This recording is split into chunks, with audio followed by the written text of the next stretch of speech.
What up, family? We back at it again with an Elvis reaction. And I want to start off by saying thank you to all my supporters. We made it past 300 subscribers.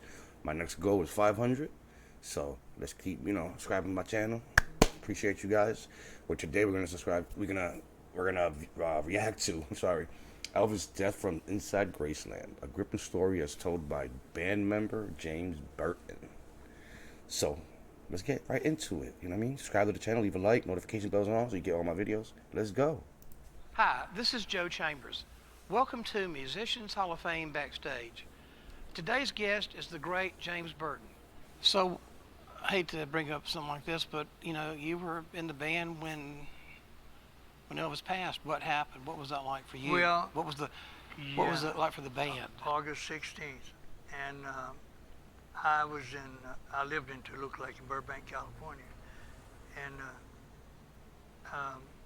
I went to Burbank to get on we had a private plane, and we flew to Las Vegas and picked up our conductor, Joe Gershow, and singers and musicians. And so anyway, when we left Las Vegas that morning, we were flying out to, our first show was in Portland, Maine. And man, I don't know, we were in the air maybe 15, 20, 30 minutes. And you can get quite a ways down the road, down the air in a plane, So they called from Vegas and said, return to Vegas, the pilot, but they didn't tell him why. So anyway, the pilot said, well, I have to stop and refuel because I can't just turn around and go back. So we stopped in Pueblo, Colorado to refuel. And so I got out, and I walked outside the plane, and the trombone player, Marty Harrell, Marty came up to me and said, James, I'm gonna go call Vegas and see if I can get find out something. I said, oh, okay. So my wife was in Louisiana. I called, I was gonna go call her, and I didn't make it to the phone. Marty was on his way back. And he came up to me and he had tears in his eyes, and he put his arms around me and said, Elvis died. I couldn't believe it, man. It was like shock, Wow.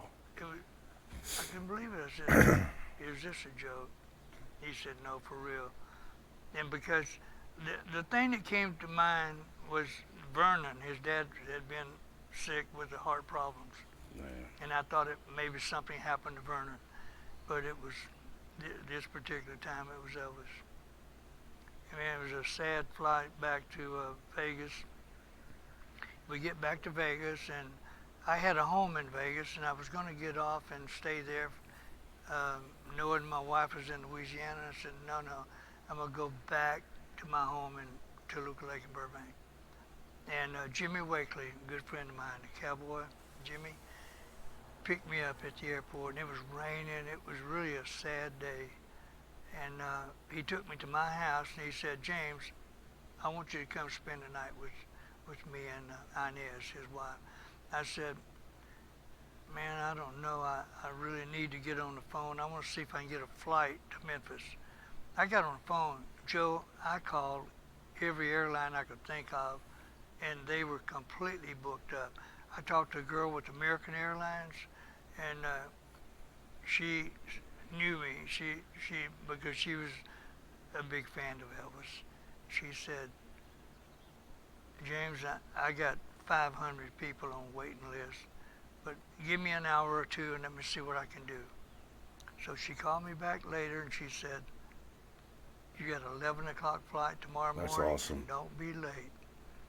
And I went and got on that plane, flew to Memphis, and it was a very sad thing, I walked in the house, and I called my wife and I said, meet me in Memphis, and so she did.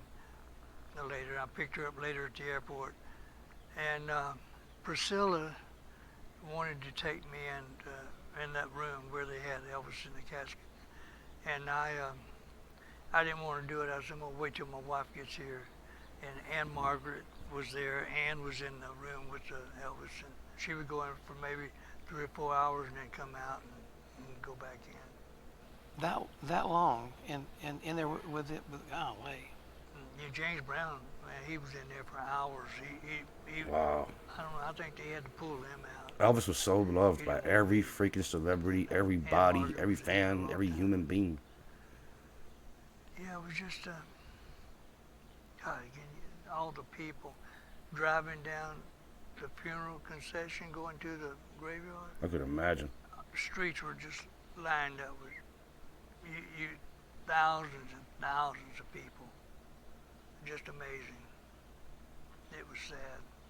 You know, my wife and I we were in like the third, I believe, third or fourth white limo following the hearse to the, J.D. Sumner and the Stamps, they were all there. And it was a sad day. Wow. Coming from somebody who was a part of his life, I could imagine. Wow. I'm lost for words. Like, such a good man, you know. Shit happens, man. I guess I guess we're all vowed to leave this world one day, you know. So, appreciate everybody once again. We made it to 300 subscribers. Thanks to you guys. Much love to you guys. Subscribe to the channel. Leave a like, comment.